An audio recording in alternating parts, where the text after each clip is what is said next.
kami ya Allah memahami ilmu dan mengamalkannya ya Allah.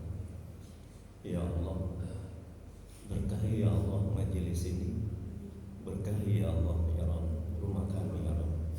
Amin ya Rabbal Alamin. Mari kita mulai kajian tasawuf manajemen hati, manajemen qalbu, kitab Al-Hikam karang Syekh Imam Ibnu Athaillah As-Sakandari. Semoga Allah merahmati dan meridhai. Amin ya Rabbal Alamin.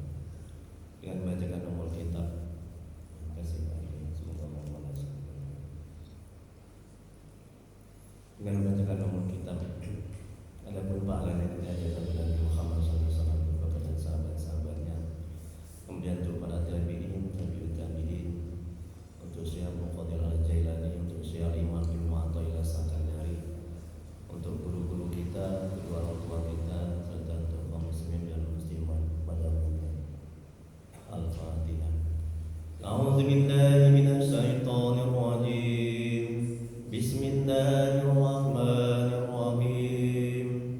Alhamdulillahi rabbil alamin. Ar-Rahmanir Rahim. Maliki yaumiddin. Iyyaka na'budu wa iyyaka nasta'in. Ihdinas siratal mustaqim. Siratal ladzina an'amta 'alaihim ghairil maghdubi 'alaihim waladdallin. Amin. Ilahi anta maksudi wa ridhoka matlubi ya Allah. Engkau yang kami tuju, ridhoanmu yang kami cari. Bapak, Ibu, jemaah salat yang dirahmati oleh Allah Subhanahu wa taala.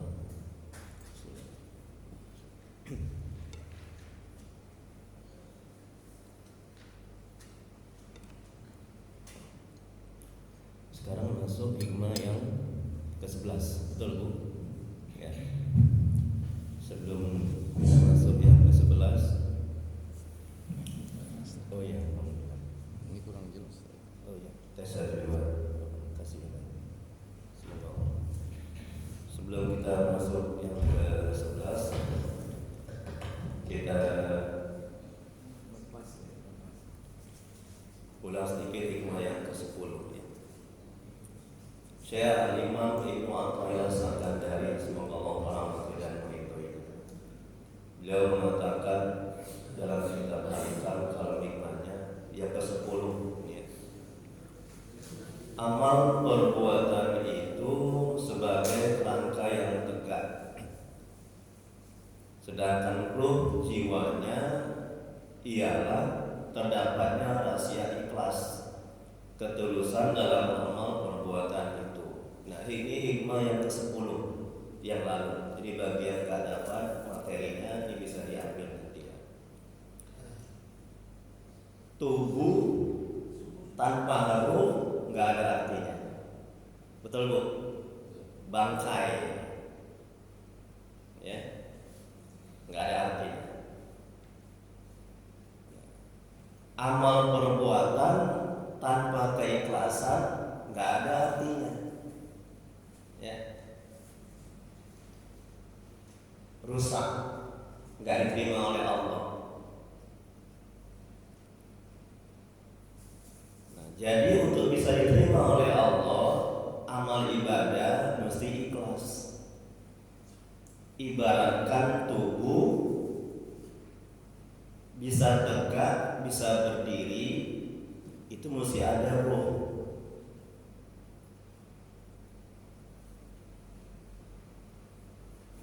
Bagaimana agar bisa ikhlas dalam beramal ibadah? Nah, yang lalu sudah kita jelaskan.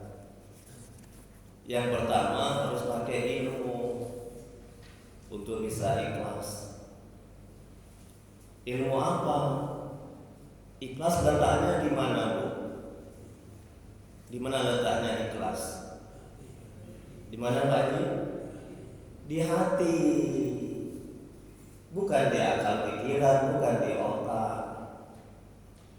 Untuk bisa ikhlas, pelajari tentang hati. bersihkan hati, pelajari tentang penyakit-penyakit hati, bagaimana cara membersihkannya.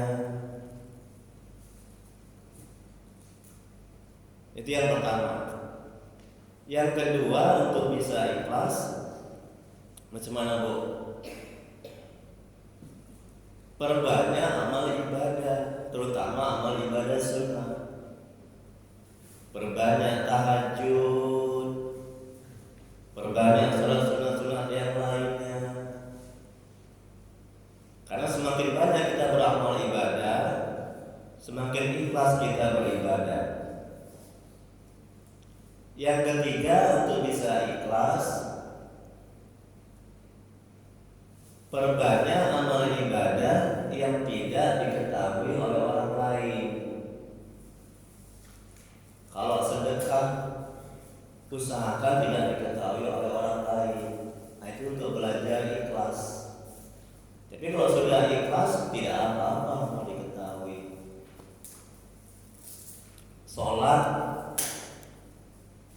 Sholat sunnah itu lebih baik di rumah. Rasulullah SAW bersabda, jangan jadikan rumahmu itu seperti kuburan. Artinya buat tempat sholat. Itu akan mengantarkan keikhlasan. Sholat sunnah, kalau sholat wajib itu lebih baik di masjid. Itu yang ketiga. Yang keempat, bagaimana lagi supaya bisa ikhlas? Timbulkan kesadaran dalam hati manajemen kolbu. Timbulkan kesadaran dalam hati ketika kita beramal ibadah, itu semata-mata karunia, anugerah, dan daya upaya Allah, bukan kita. Dan pada hakikatnya itu perbuatan Allah, bukan perbuatan kita. Sedekah kita, katakan dalam hati, ini manajemen hatinya, manajemen kolbunya, dan kita bisa ikhlas. Sedekah kita, ngurus masjid, bantuin orang, katakan dalam hati, ya, aku ini bisa sedekah karena bantuan, pertolongan, dan daya upaya Allah Subhanahu wa Ta'ala, dan karena ditolong oleh Allah. Kalau tidak, nggak bisa. Dan pada hakikatnya ini semuanya perbuatan Allah. Aku hanya sebagai perantara sampainya nikmat buat orang lain. Jadi kita ini ibaratkan keran air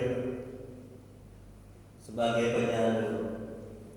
Bukan kita yang berbuat, yang sedekah pada hakikatnya, yaitu Allah. Jadi kita nggak membanggakan diri. Oh, aku loh yang bangun masjid, aku loh yang sedekah, aku loh yang berbuat. Kita nggak mengatakan aku. Masya Allah, tabarakallah. Nikmat kan? Jadi la haula wala quwwata illa billahil aliyyil.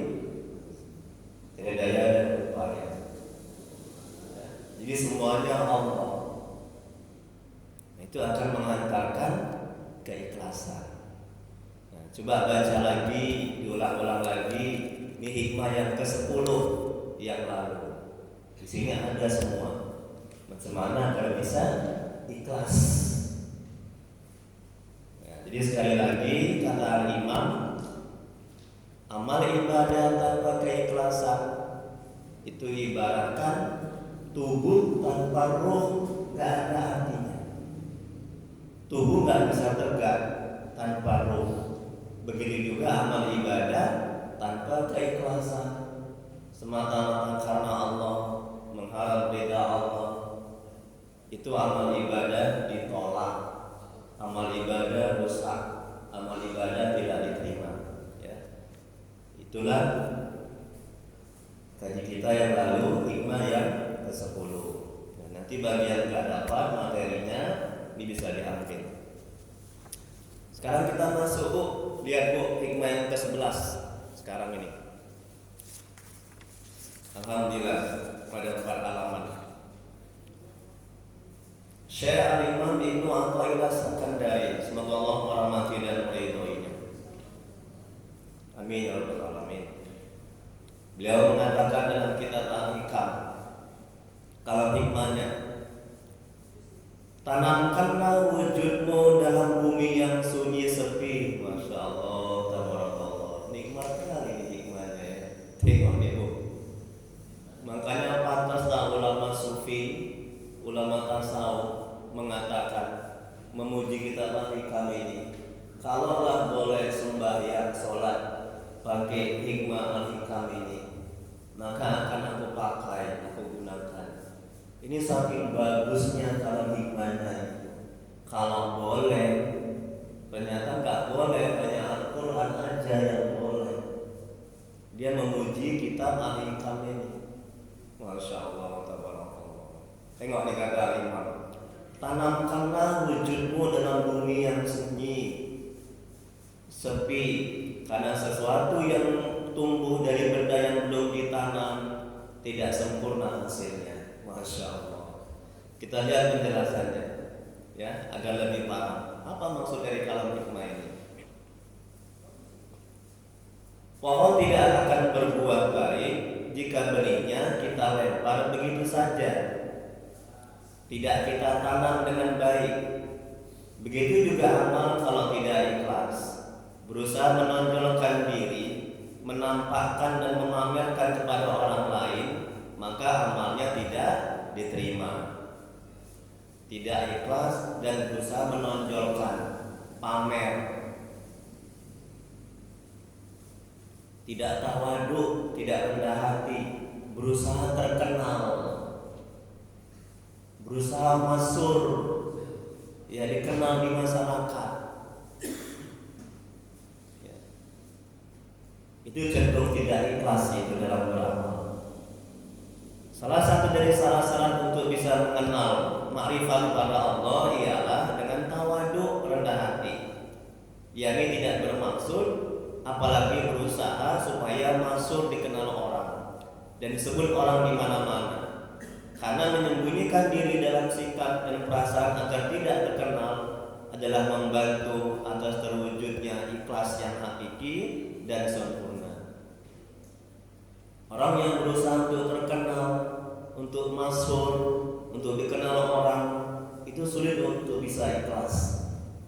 Tengok ulama-ulama dulu, para sufi, wali-wali Allah. Syekh Abdul Qadir Al-Jailani, dia tidak memperkenalkan diri, tapi Allah yang perkenalkan. Saya Abdul Wahab Rokan, semoga Allah merahmati dan meridhai mereka. Saya Abdul Wahab Rokan di Darussalam, wali Allah.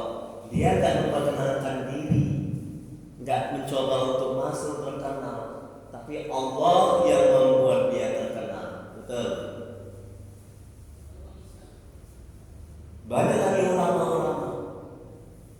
Jadi jangan berusaha untuk terkenal, ya, untuk memperkenalkan diri supaya orang kagum sama kita, ya, supaya kita itu tahu di mana-mana oh ini si anu. Itu akan mengurangi keikhlasan dalam beramal. Akan sulit untuk bisa ikhlas. Kemudian berikutnya, ketidakmasulan merupakan bagian dari ikhlas. Bahkan ikhlas tidak akan dicapai secara sempurna selain dengan ketidakmasyuran. Sebab dalam ketidakmasyuran tidak ada nafsu. Tengok Bu, terkenal itu nafsu. Nafsu sukanya dikenal orang, diketahui orang. Tabiat nafsu itu buruk, jelek, kecuali nafsu yang diridhoi oleh Allah Subhanahu wa taala. Jadi hati-hati. Ini kata Imam.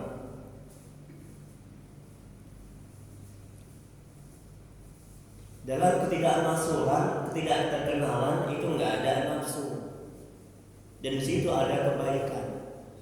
Setiap amal ibadah dicampuri dengan nafsu, pasti nggak ada kebaikan.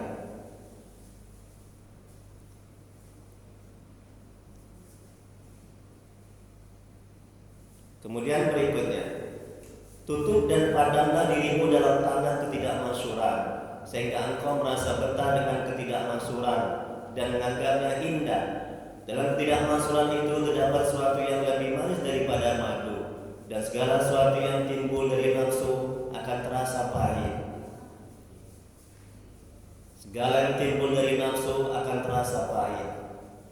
Kalau kita sudah merasakan manisnya ketidakmasyuran, ketidakterkenalan, ya, semata-mata kita karena Allah, mengharap ridha Allah, ya, itu nafsu itu pahit, nafsu itu jinak, nafsu itu terkekang, nafsu itu nggak suka. Sebaliknya, kalau kita berusaha terkenal, masyhur, dikenal orang, diketahui orang, dipuji orang, dipuja orang, kalau nggak ada kita gimana, kalau nggak ada kita gimana, itu nafsu sukanya luar biasa. Jadi nafsu mendorong kita untuk supaya terkenal, sedangkan Allah meminta kita, menyuruh kita supaya tawadu, rendah hati, tidak berusaha terkenal. Biar Allah yang perkenalkan. Ya. Kita masa sibuk untuk terkenal, untuk masyhur, untuk diketahui orang. Itu akan merusak keikhlasan, akan sulit kita berikhlas. Kemudian berikutnya, tiada sesuatu yang lebih bahaya bagi seorang yang beramal daripada menginginkan kedudukan dan terkenal di tengah-tengah masyarakat pergaulan. Dan ini termasuk keinginan hawa nafsu. Rasulullah SAW bersabda, siapa yang merendah diri, maka Allah akan memuliakannya. Merendah diri, rendah hati, maka Allah akan memuliakannya. Dan siapa yang sombong, besar diri, Allah akan menghinakannya. Ulama tasawuf berkata, tidak akan kenal seorang laki-laki manusia yang lebih mencintai agar ia dikenal orang, terkecuali agamanya telah hilang dan ia telah mendapatkan keaiban pada agamanya dan akhlaknya. Ini kalau kita berusaha untuk terkenal, agama kita rusak keikhlasan kita, niat kita rusak. Ya. Kemudian berikutnya Nabi SAW, semoga Allah merahmati dan meridhoinya, berkata kepada sahabat-sahabatnya, di manakah tumbuhnya biji-bijian itu? Menjawab sahabat Isa, dalam bumi. Maka Nabi Isa berkata, nah demikianlah hikmah, ilmu dan akidah. Allah tidak akan timbul kecuali dalam hati yang melaksana bumi. Rendah hati, tawadu, tidak berusaha terkenal. Akan muncul ilmu, hikmah dan pengetahuan dari dalam hati kita. Sebaliknya, kalau kita berusaha terkenal, ya, tinggi hati, sombong, berusaha untuk masyhur, itu nggak muncul ilmu itu, nggak muncul hikmah itu. Ketika dia mendapat masalah, dia nggak bisa mengambil hikmah dari setiap kejadian yang dia alami. Akibat apa? Akibat dia berusaha untuk terkenal, untuk masyhur, untuk diketahui orang dan tinggi hati. Lihat buku berikutnya halaman 2. Syekhul Abbas Al-Mursi, semoga Allah merahmati dan meridhoinya. Barang siapa yang cinta pamer, maka ia adalah hamba budaknya. Barang siapa yang cinta pada menyembunyikan diri, menjauhkan diri dari masyarakat tanpa tujuan menghamparkan diri kepada Allah, maka ia adalah budaknya.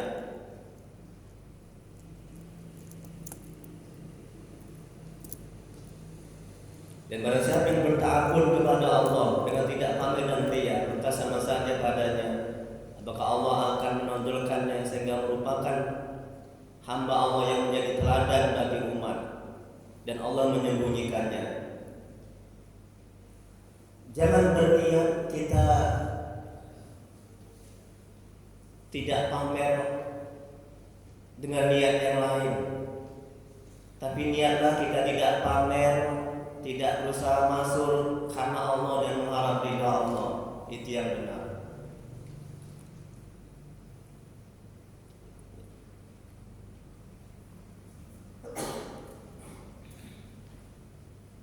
Seorang hari berkata, setiap engkau pendam nafsumu, maka hatimu mendaki meningkat kualitasnya, lebih tinggi dan semakin tinggi. Rasulullah SAW bersabda, betapa banyak orang yang tidak bersisir, bahkan berdebu, hanya punya 2 baju lusuh dan hilang dari pandangan manusia. Namun jika mereka bersumpah atas nama Allah, niscaya Allah akan merealisasikan sumpah mereka. Tengok ini Pak, Bu. Kadang kita nggak tahu.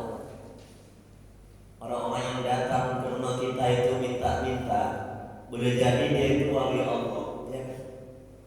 Pakaiannya itu kumuh, dia nggak berusaha terkenal, dia nggak berusaha masuk, tapi dia dikenal malaikat. Dia nggak dikenal di bumi, tapi dia dikenal di langit.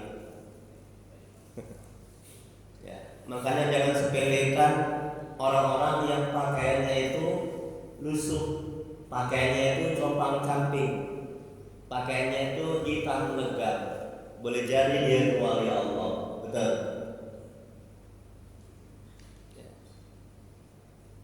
Ini kata Nabi, kalau dia berdoa, doanya makbul. Jangan sepelekan. Dan jangan terkesima kagum dengan orang yang pakai jubah, ya. Nah, jubahnya mentereng, boleh jadi dia itu orang yang jauh dari Allah. Hanya casingnya bagus, tapi dalamnya tidak baik. Kemudian berikutnya, suatu hari saat Nabi Sallallahu Alaihi Wasallam tengah duduk-duduk bersama Aqra' bin Habis, semoga Allah merahmati dan beliau. Seorang pemuka Bani Tamim tiba-tiba melintas seorang muslim fakir. Nabi berkata kepada Aqra' bin Habis, apa pendapatmu tentangnya? Aqra' menjawab, ya Rasulullah, dia adalah muslim yang fakir, yang miskin. Jika dia melamar, pasti tidak akan dikawinkan. Jika minta izin, pasti tidak akan diizinkan. Dan jika ia berkata, pasti tidak akan didengar. Kemudian lewat seorang kaya di hadapan mereka. Nabi bertanya kepada Aqra', apa pendapatmu tentangnya? Aqra' menjawab, orang ini jika melamar pasti akan dikawinkan, jika minta izin pasti diizinkan, dan jika berbicara pasti didengar.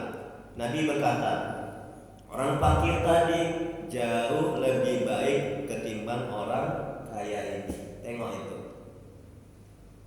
Orang fakir, orang miskin yang bertakwa jauh lebih baik ketimbang orang kaya yang tidak bertakwa.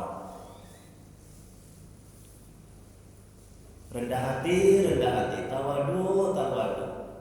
Ya, jangan sombong, jangan angkuh, jangan menonjolkan diri, jangan berusaha untuk terkenal.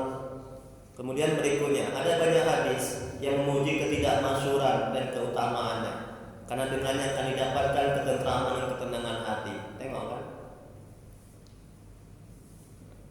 Ketidakmasyhuran, ketidakkenalan, ya, tidak ingin menonjol, menunjukkan diri, kemampuan, kehebatan, itu akan mengundang ketenangan hati. Sebaliknya berusaha untuk terkenal, masuk, pamer, menonjolkan diri, kehebatan, itu membuat hati itu tidak tenang. Sibuk dia, serba salah dia. Nanti kalau aku pakaian begini, apa kata orang? Kalau aku berbuat begini, apa kata orang? Kalau aku lagi bercakap begini, apa kata orang? Jadi dia hanya fokus hatinya dengan apa kata orang, bukan apa kata Allah. Akhirnya rusak amalnya dan tidak muncul keikhlasan.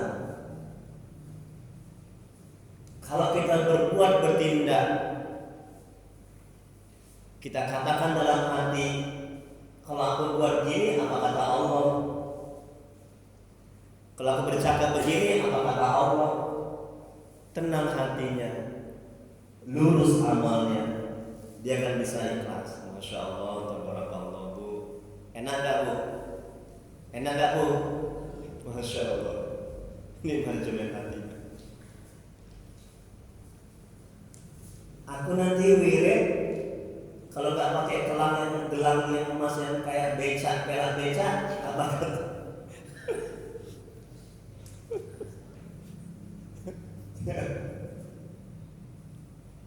Aku nanti nggak dihargai kalau nggak pakai kerudung yang baru, yang dari Mekah. Apa kata ibu-ibu yang lain? Jangan ya Bu ya, jangan. Ini kita sudah belajar manajemen hati, ya alihkan. Rusak amal kita, nggak bisa ikhlas. Stres kita, sengsara kita, menderita kita hidup kalau kita lebih sibuk dengar apa kata orang, ya, ketimbang apa kata Allah. Stres sekali curhat, stres sekali aku Ustaz. Kenapa Bu? Aku udah masak enak-enak, berdandan cantik-cantik, tapi suamiku nggak menghargaiku. Suamiku nggak menilaiku. Jadi dia berdandan apa kata suami, bukan apa kata Allah. Jadi rusak amalnya, tidak ikhlas. Kecewa dia, sakit hati ketika apa yang dia masak tidak dipuji, apa yang dia dandan tidak diperhatikan. Tapi kalau dia berdandan karena Allah, mengharap ridha Allah, dia masak karena Allah, mengharap ridha Allah,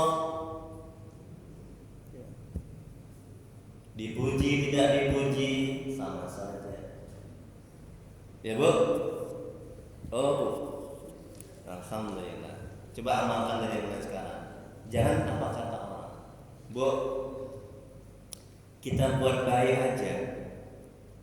Saya buat spanduk di rumah pengajian manajemen hati gratis. Itu juga ada orang nggak suka. Itu baik nggak Bu? Baik nggak? Saya berdakwah mengajak orang setiap hari Ahad malam Senin ba'da maghrib. Pengajian manajemen hati kita alihkan, ada ruqyah. Saya berdakwah mengajak. Itu saya buat baik itu.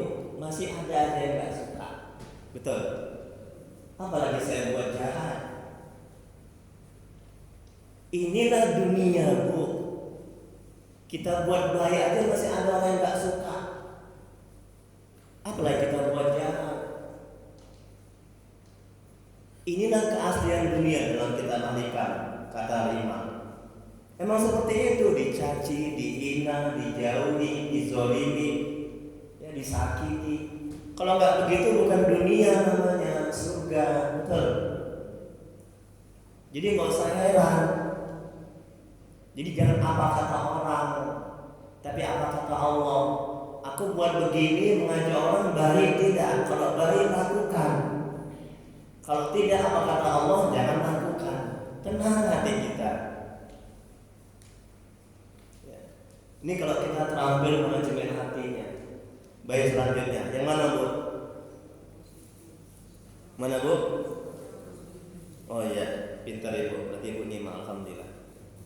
Seorang Sufi Al-Hadrami, semoga Allah merahmati dan meridhoinya, berkata dalam syairnya, hiduplah dengan tidak masyhur, terkenal di kalangan manusia, dan relalah, ridholah, karena itu lebih aman untuk dunia akhirat. Barang siapa yang bergaul dengan manusia, niscaya agamanya tidak aman dan dia senantiasa gelisah. Tengok Bu, barang siapa yang bergaul dengan manusia, niscaya agamanya rusak. Ustaz, kalau gitu nggak boleh kita bergaul sama manusia. Boleh. Bergaul dengan manusia yang taat kepada Allah. Gitu. Ya Bu. Kalau nggak taat, jangan ditemani, jangan digauli. Karena nanti agama kita bisa rusak, iman kita nanti bisa rusak. Kemudian berikutnya, ikhlas akan menghilangkan riya dan syirik ringan, syirik khafi dari amal. Rahasia ikhlas akan menghilangkan ujub berbangga diri dan akan mendisiplinkan nafsu. Sedangkan ria akan merusak kesahan amal dan ujub akan merusak kesempurnaan amal. Seorang sufi Al-Hadrami, semoga Allah merahmati dan meridainya. Ini udah tadi nih. Udah tadi nih ya, kita baca lagi. Hiduplah dengan tidak masuk, tidak perlu disanjung, dipuji dan terkenal di kalangan manusia, dan relalah, karena itu lebih aman dunia dan akhirat. Barang siapa yang bergaul dengan manusia, niscaya agamanya tidak aman dan ia senantiasa gelisah, enggak tenang hatinya kalau dia bergaul dengan manusia yang tidak baik. Berikutnya Bu, halaman 3. Satu lagi. Sebagian ahli hikmah mengatakan bahwa ketidakmasuran adalah nikmat. Tengok Bu, kalau kita nggak berusaha terkenal, nggak berusaha menonjolkan diri, nggak berusaha masur, itu nikmat, hati itu lezat, ya, tenang hati itu, ya. Coba Bu, jangan berusaha terkenal, biar Allah yang perkenalkan diri kita kepada manusia, ya. Tenang hidup kita, jangan berusaha menonjolkan diri, biar Allah yang menonjolkan. Ya, sekali lagi tengok ulama-ulama itu, wali-wali Allah, orang-orang sufi, orang-orang soleh, mereka gak ada berusaha untuk terkenal. Syekh Abdul Yazid Al-Bustami, ya kan, itu sufi, tengok terkenal sampai sekarang. Nah, ya. Ibrahim bin Adham, ya kan, nah, itu seorang sufi yang sangat terkenal. Enggak berusaha. Malik bin Dinar, semoga Allah merahmati dan meridai mereka semuanya, amin. Saya Ibrahim bin Adam, ini kan dia nih, semoga Allah merahmati dan meridai. Ini wali Allah, tidak benar-benar tujuan kepada Allah. Siapa yang ingin terkenal, siapa yang ingin terkenal pasti rusak niatnya, rusak keikhlasannya. Syekh Ayyub As-Sakhtiyani, semoga Allah merahmati dan meridhoinya. Demi Allah, tiada seorang hamba yang sungguh-sungguh ikhlas pada Allah melainkan dia merasa senang, gembira jika dia tidak mengetahui kedudukan dirinya. Kalau kita merasa kita ini hebat, punya kedudukan, pangkat jabatan, punya titel, ya, akan rusak keikhlasan. Hikmah 11 ini ada kaitannya dengan hikmah yang ke-10 tentang ikhlas. Salah satu cara untuk bisa ikhlas dari sekian banyak cara adalah tidak berusaha terkenal, masyhur, menonjolkan diri. Salah satu untuk bisa ikhlas dari sekian banyak cara, tidak berusaha untuk terkenal, masyhur, menonjolkan diri. Kalau kita sudah merasa aku S2, S1, ya, aku punya kedudukan, aku punya jabatan, itu sulit untuk bisa ikhlas. Kita akan cenderung sombong, angkuh, takabur, ujub. Ini manajemen hatinya. Kalau kita bisa tawadu, rendah hati, ya. Jangan merasa kita punya pangkat jabatan, jangan merasa kita punya kedudukan, jangan merasa kita punya harta, karena semuanya itu milik Allah Subhanahu wa taala. Masya Allah, tabarakallah. Enak kan Bu? Bu, lihat kemari, jangan lihat ke situ Bu. Ibu nggak ikhlas tadinya. Baru belajar tentang ikhlas. Ibu nih. Perhatiannya ke Ustaz, nanti nggak paham, nanti salah mengamalkan. Biarkan berlalu makanan itu, ya. Tapi wajah tetap perhatiannya fokus ke Ustaz, ya, itu. Dan gimana tadi Bu? Pasti nggak tahu. Oh, tahu juga ya, alhamdulillah. Nah itu tadi ya. Jadi kalau kita merasa punya kedudukan, punya harta, pangkat, jabatan, itu sulit untuk bisa ikhlas. Dan kita cenderung untuk menyombongkan diri, untuk kata kabur, untuk menyepelekan. Kau tamat SD, kau sholat Senin Kamis, rusak amal kita. Ini manajemen hatinya, ya. Coba sadarkan dalam hati bahwa semua yang kita miliki adalah punya Allah, titipan. Bu, Bu, ini bagus untuk diamalkan falsafah tukang parkir. Falsafah tukang parkir. Betul Pak Haji? Nah, kenapa dengan tukang parkir? Tengok. Ya Pak Haji? Pinter kali Ustaz. Mobilnya banyak, ya, ganti-ganti. Udah diambil nggak sakit hati, dia nggak sombong, nggak angkuh, nggak memamerkan mobilnya, karena dia merasa dititipi, bukan merasa memiliki. Kalau apa yang kita punya di manajemen hatinya, kalau apa yang kita punya kita sadarkan dalam hati itu titipan, kita nggak sakit hati ketika apa yang kita punya diambil kembali. Paham Bu? Anak meninggal, anak punya Allah. Harta hilang, diambil kembali, harta punya Allah. Bodoh kau, tolong kau. Kita nggak sakit hati. Kenapa? Kepintaran hanya milik Allah. Bu, bisa gitu Bu? Sekarang saya bilang bodoh Ibu ya. Kalau Ibu sakit hati, Ibu nggak tamat manajemen hati. Coba ayo belajar sama-sama. Apakah bilang bodoh? Pasangan tidak. Sekali kamu. Supaya maafin aku tengok mukamu ya. Sakit hati dia. Ini manajemen hatinya. Kepintaran hanya milik Allah, bukan milik kita. Tinggal bilang, oh ya bodoh, makasih ya, belum baca lagi. Tenang hati itu. Kenapa kita marah? Kalau kita marah, berarti kita betul-betul bodoh. Kalau kita nggak bodoh, kenapa kita marah? Monyet kau, oh iya, oh makasih ya, kau bapaknya, kau nggak boleh gitu ya. Itu membalas keburukan dengan keburukan. Memang boleh dengan keburukan yang setimpal, tapi cenderung kita menzalimi keburukan itu lebih, ya kan? Masya Allah, itu manajemen hati.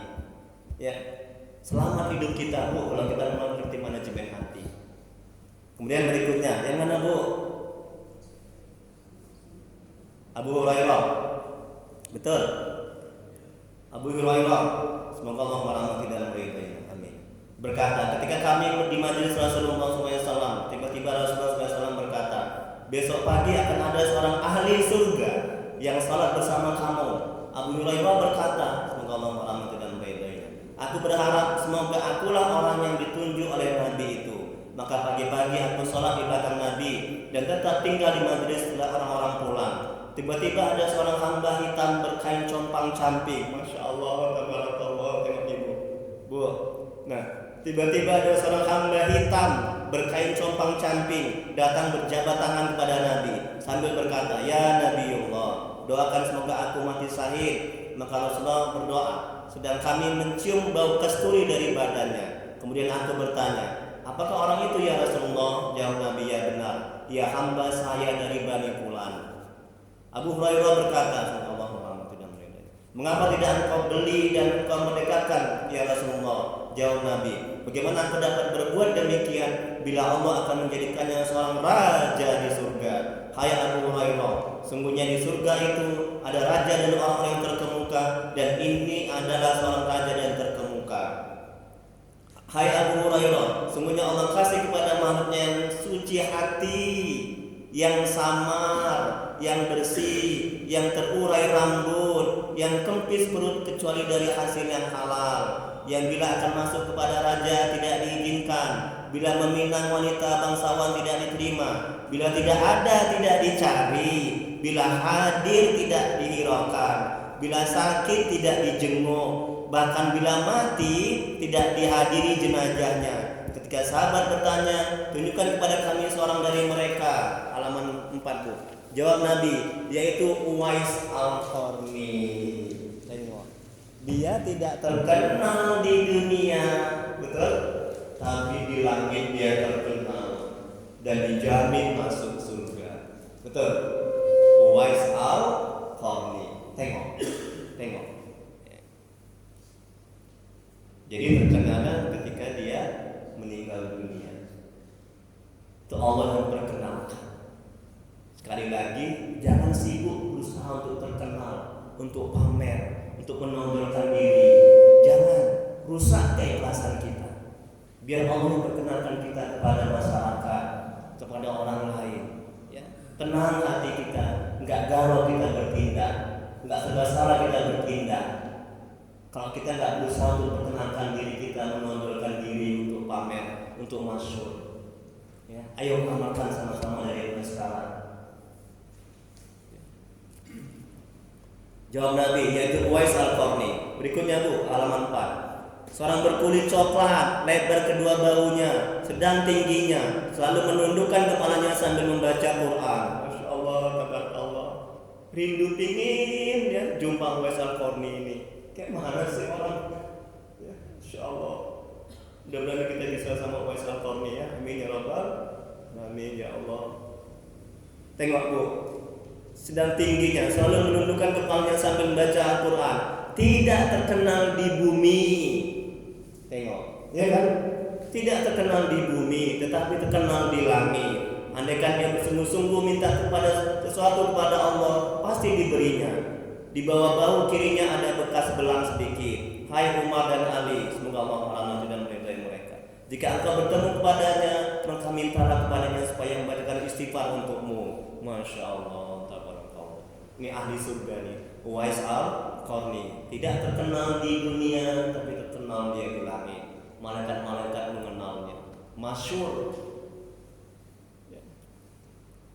Kemudian berikutnya Syekh Jarrah, semoga Allah merahmati dan meridainya, berkata, menyembunyikan diri adalah menetapkan sifat-sifat nafsu yang rendah dan merasakannya kerendahan dan kehinaannya selamanya. Dan segala perkara yang memberatkan nafsu pasti bersumber dari sifat tawadu yang berguna untuk menghasilkan amal dan menyempurnakan hakikat. Tawadu, rendah hati, itu menjinakkan nafsu, memberatkan nafsu, mengekang nafsu. Sebaliknya tinggi hati, berusaha terkenal, masuk menundukkan diri, itu menggemukkan nafsu, ya, meliarkan nafsu. Badan kenyang dengan makanan nasi, nafsu kenyang gemuk dengan berusaha terkenal, masyhur, menonjolkan diri. Itu nafsu itu gemuk, nafsu itu berat, nafsu itu liar. Paham Bu? Jangan kita berusaha mati-matian menggemukkan badan dengan makanan. Tapi kita harus berusaha mati-matian untuk mengkuruskan, untuk menjinakkan, untuk mengekang nafsu itu. Salah satu caranya dari sekian banyak cara, dengan puasa, dengan perbanyak amal ibadah, ya.